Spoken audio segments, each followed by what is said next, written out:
ഞങ്ങളുടെ ഈ ഒരു സ്ഥലത്തൊക്കെ എങ്ങനെയാണെന്നാ ബോട്ടിൽ പോണ ആൾക്കാർ, വല വലിക്കുന്ന ആൾക്കാർ, പിന്നെ കുറേ പേര് ചന്തയിൽ പോയി ലേലം വിളിച്ചൊക്കെ മീൻ മേടിക്കാറുണ്ട്. അങ്ങനെയൊക്കെ കുറേ നമ്മുടെ കസിൻസ്, ഫാമിലി, ഫ്രണ്ട്സൊക്കെ ഉള്ളത് കൊണ്ട് തന്നെ നമ്മൾ പൈസ കൊടുത്ത് മേടിക്കണ മീനിനെ കൂടാതെ അവർ നമുക്ക് അവരുടെ ഒരു സ്നേഹ പങ്കെന്നൊക്കെ പറയുന്ന പോലെ നമുക്ക് തരാറുണ്ട് കേട്ടോ കുറേ മീനൊക്കെ. അങ്ങനെ കുറച്ച് ദിവസമായിട്ട് കിട്ടിയ മീനൊക്കെ നമ്മളിങ്ങനെ സ്വരുക്കൂട്ടി വെച്ചതായിരുന്നു കേട്ടോ. അപ്പോൾ ഇന്ന് അവന്മാരെയൊക്കെ ഫ്രിഡ്ജിൽ നിന്ന് എടുക്കുന്ന ഒരു ദിവസമാണ്. ചിലപ്പോൾ രാത്രി 10 മണിക്കൊക്കെ ആയിരിക്കും നമുക്കിങ്ങനെ ഈ സ്നേഹ പങ്കൊക്കെ കിട്ടുന്നത്. അപ്പോൾ നമ്മൾ നേരെ ആ സമയം കൊണ്ട് ഫ്രിഡ്ജിലോട്ട് എടുത്ത് വെക്കും. പിറ്റേ ദിവസം മിക്കപ്പോഴും മറന്നൊക്കെ പോകാറുണ്ട്.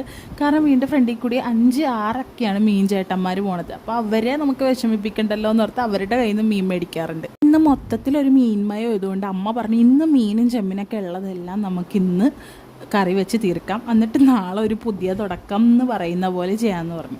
അപ്പോൾ നമുക്കാണെങ്കിൽ എന്ത് മീനുണ്ടെങ്കിലും ശരി, വീട്ടിൽ ഇറച്ചി ഉണ്ടെങ്കിലും ശരി, എന്തുണ്ടെങ്കിലും നമുക്ക് പച്ചക്കറി നിർബന്ധമാണ്. ഒരു പച്ചക്കറി എന്തായാലും ഉണ്ടാവും. അപ്പോൾ ഇന്ന് നോക്കിയപ്പോഴാണെങ്കിൽ വെണ്ടക്ക മാത്രമേ ഉള്ളൂ. എന്നാൽ പിന്നെ വെണ്ടയ്ക്ക ഇന്ന് കറി വെക്കാമെന്ന് വിചാരിച്ച് ഞാനിപ്പോൾ വെണ്ടക്കയുടെ പണി, പിന്നെ കുട്ടികൾക്ക് കുറച്ച് ഉരുളക്കിഴങ്ങും വെക്കാമെന്ന് വിചാരിച്ചു. പിന്നെ കുറച്ച് ചെമ്മിനും കൂടെ കിള്ളിക്കൊടുത്തിട്ടാ ബാക്കിയൊക്കെ അമ്മ ചെയ്തോളാന്ന് പറഞ്ഞു. അമ്മ മീനിൻ്റെ കറിയൊക്കെ വെച്ചോളാന്ന് പറഞ്ഞു.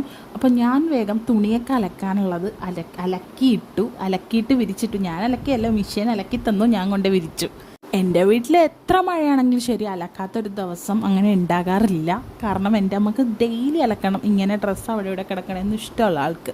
അതുകൊണ്ട് എന്നെക്കൊണ്ട് ആണെങ്കിലും അമ്മയായിട്ടാണെങ്കിലും ഒക്കെ ചെയ്യട്ടെ അത്.